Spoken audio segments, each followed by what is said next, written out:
Andito na naman po tayo sa walang kamatayang Money Bouquet. Ito ay order sa atin ni customer. Siyempre, mula pa rin po sa labas ng bansa ang order na ito. Nag-message sa akin si customer kung may time pa ba akong gumawa ng kanyang order kasi ilang araw na lang magtatapos na ang kanyang pamangkin. Nagdalawang isip po ako kung tatanggapin ko ang order na ito o hindi. Kasi may inaantay akong order na medyo kailangan ng oras at panahon. Pero sabi ko, kaya ko naman siguro kasi baka konti lang naman or maliit lang naman ang kanyang ipapagawa. Kaya umoo ako na gagawin ko ang kanyang order. Gabi na nang maihatid ang pera na gagawin kong money bouquet kasi nga naghanap pa daw sila ng ah, hundreds at fifties na paper bills. Nag-ikot pa sila sa mga tindahan para magpasukli. Nang maihatid nga ay hindi na ako nagpatumpik-tumpik pa at inumpisan ko na ang paggawa. Kasi nga may mga pending orders pa po ako nung time na ito. May pinapagayahan si customer na picture na gawa ko rin.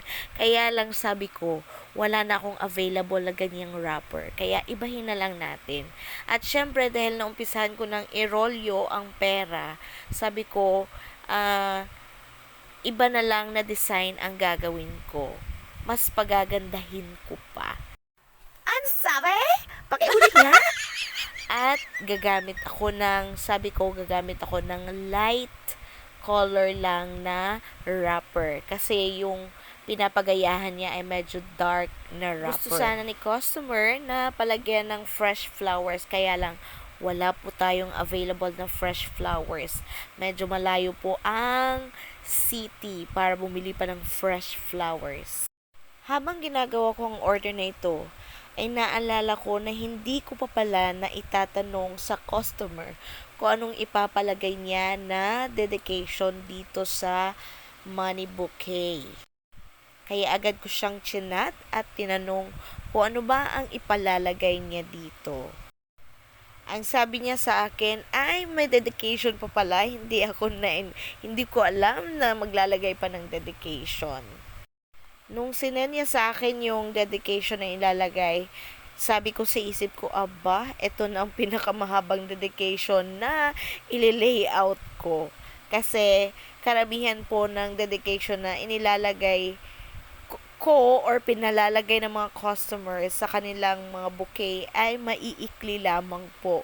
Kung hindi happy birthday, ay congratulations ang ipinalalagay na may pangalan ng tatanggap. Karamihan sa mga ipinalalagay ng mga customers ay 3 hanggang 5 salita lamang po. Pero ito, alam nyo ba kung ilang words ang inilagay dito? Mahigit 40 words po ang inilagay dyan. Pero okay lang, 'di ba? Okay lang na mag-layout ako kasi na ano na naman 'yan eh. Na ready na 'yan. So, ilalagay ko na lang yung words or na ready na ang design, ilalagay ko na lang yung words na pinapalagay ni customer. Ang payment pala dito ni customer ay pinadala niya sa akin through GCash. Yung pera, Perang inilagay sa sa money pamilya bouquet. niya po nang galing, pinadala lang po dito sa bahay. Pero yung payment sa paggawa ng money bouquet ay pinadala niya sa akin through GCash. So nagtanong si customer kung magkano ba ang talent fee ko dito. So sinagot ko siya and then uh, pagkalipas ng ilang minuto, nag-send si customer ng kanyang bayad. At syempre, nanlaki ang mata ko, di ba? Kasi may pasobra na naman si customer. May bonus. Kaya sabi ko sa kanya, ay sobra naman yung pinadala mong bayad sa akin. Kunyari ka pa, gusto mo din naman eh.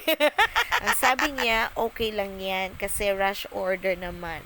Kasi ako po, minsan nahihiya akong magdagdag Magdagdag o magpapadagdag? ng payment kapag rush. Kasi kung ano lang yung ang tawag dyan, yung actual na pinapabayad ko, yun lang po. Minsan hindi na ako tumatanggap minsan hindi ko na dinadagdagan ng payment para sa rush order.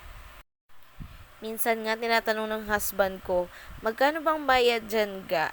Pag sinabi ko sa kanya na ganitong amount ang ibinayad or pinabayad ko kay customer, kini-question niya ako.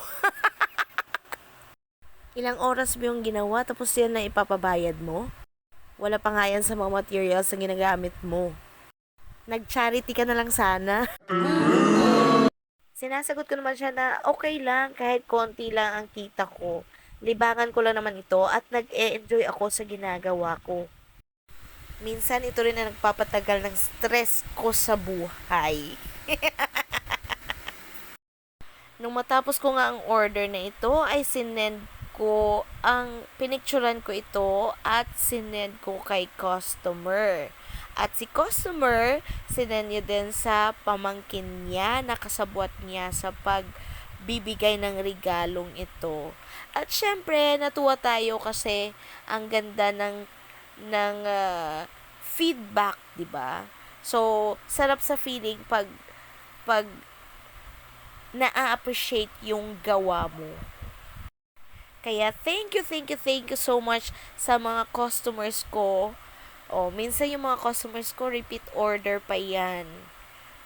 Maraming salamat sa pagtitiwala ninyo sa aking kakayahan. Ayan, napahaba na ang kwento ko. Tapos na ang ating money bouquet. Follow for more. Bye-bye.